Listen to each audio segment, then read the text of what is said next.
আসসালামু আলাইকুম রহমতুল্লাহি ওয়া ফারুকিস এগ্রো লিমিটেড থেকে আজকে একটি গুরুত্বপূর্ণ বিষয় নিয়ে আপনাদের সামনে হাজির হয়েছি।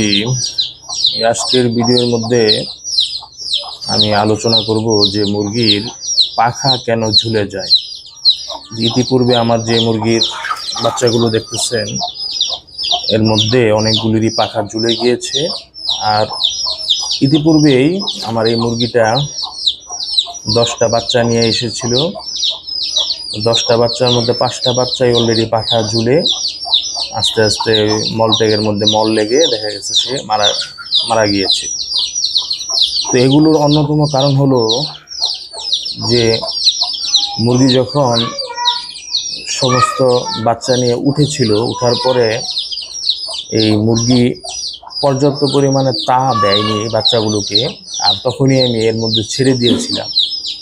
তো ছেড়ে দেওয়ার কারণে দেখা গেছে মুরগিগুলো এই তা নিতে পারে নাই, কারণ মা দেখা গেছে খাবারের সন্ধানে এদিক ওদিক ছুটাছুটি করেছে, যার কারণে মা সঠিকভাবে মুরগিকে তা দিতে না পারার কারণে একটা পর্যায়ে দেখা গেছে মুরগির পাখা ঝুলে গিয়েছে, ঠান্ডা লেগে গিয়েছে এবং আস্তে আস্তে ধীরে ধীরে মারা গিয়েছে। তো আমাদের যাদের এরকম মুরগি ডিমে তা দিবে, তা দেওয়ার পরে আপনার মুরগি যখন বাচ্চা নিয়ে উঠবে তখনই আপনারা বাইরে ছেড়ে দিবেন না, একে একটি আবদ্ধ জায়গায়, যাতে করে একটু মোটামুটি ভালো স্পেস হয়, সে যেন তার বাচ্চা কাচ্চা নিয়ে একটু হাঁটাহাঁটি করতে পারে এমন একটি জায়গা নেবেন, সেখানে আবদ্ধ অবস্থায় রাখবেন। এবং রাখার পরে এই যে আমি যে খাবারগুলো এখানে দিয়েছি, আপনার এই সোনালি স্ট্যাটাস এর গুঁড়া এবং কিছু চাউল, এরপর ভুট্টা ভাঙ্গা রয়েছে গুঁড়াটা, ওগুলো মিক্সার করে আমি এদেরকে দিয়েছি। তাহলে এদের আর কি রোগ প্রতিরোধ ক্ষমতাগুলো বৃদ্ধি পাবে এগুলো খাওয়াতে, এবং তাড়াতাড়ি বড় হবে।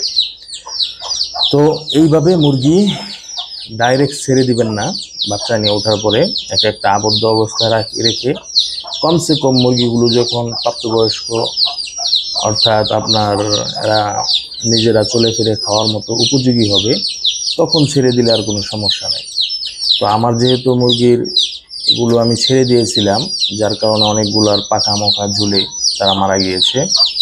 এখন আমি এদেরকে আবার আবদ্ধভাবে রেখে আমি এখন তাদেরকে কিছু ওষুধও প্রয়োগ করতেছি। ওষুধ বলতে এই যে আমার হাতে একটা প্যাকেট দেখতেছেন, ইরা প্লাস বেট 10 গ্রামের, এই পাউডারটাকে আমি আপনার 5 ভাগ করছি। 5 ভাগ করে আপনার আমি এই খাবারের মধ্যে 1 ভাগ প্রতিদিন মিশ্রণ করে দিচ্ছি এবং তারা খাচ্ছে। এখন আলহামদুলিল্লাহ আজকে প্রথম দিনই অনেকটা পরিবর্তন বোঝা যাবে না, 2-1 দিন গেলে আশা করি এর পরিবর্তন আমি দেখতে পাবো। এখন আপনারা যাদের এমন মুরগি আছে এবং পাখা ঝুলে গিয়েছে, তারা অবশ্যই চেষ্টা করবেন যে মুরগিকে এরকম একটা আবদ্ধ খাঁচার মধ্যে রেখে, তখন যদি পাখা দেখেন ঝুলে গিয়েছে, তখন আপনি এই ইরা প্লাস হতে পারে বা এই গ্রুপের বা অন্য কোনো গ্রুপের এই পাউডার জাতীয় এই ওষুধটা আপনি 5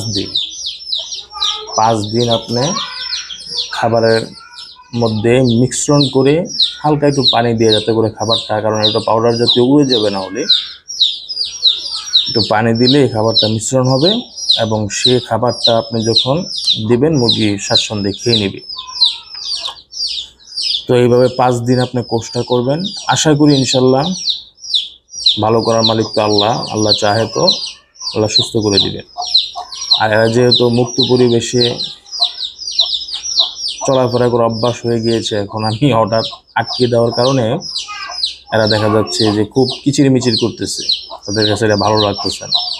তা আমি এদের জন্মের পরেই যদি আমি এই কাজটা করতে পারতাম, তাহলে অবশ্যই আমার মুরগিগুলো ঠিক থাকতো, পাখাগুলো ঝুলতো না। কারণ বর্ষা মৌসুম, বৃষ্টি লাগছে, আপনার এই পেট কাদার মধ্যে হাঁটাহাঁটি করছে, যাচ্ছে আসছে, যার কারণে দেখা যাচ্ছে এগুলো ঠান্ডা লেগে যাচ্ছে, পাখা ছেড়ে দিচ্ছে, এক পর্যায়ে সে মারা যাচ্ছে।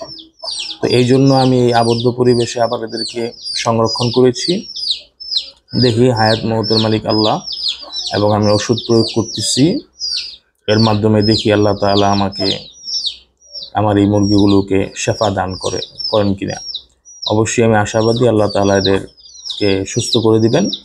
তো যাদের এরকম মুরগি আছে তারা খুব সেন্সিটিভভাবে অন্তত বাচ্চা ফোটার সাথে সাথে ছাড়বেন না, একটা আবদ্ধ জায়গায় রেখে কমসে কম 15-20 দিন রাখবেন। এভাবে রাখার পরে এরপরও যদি আপনার ছাড়তে মনে হয় তাহলে ছাড়তে পারেন।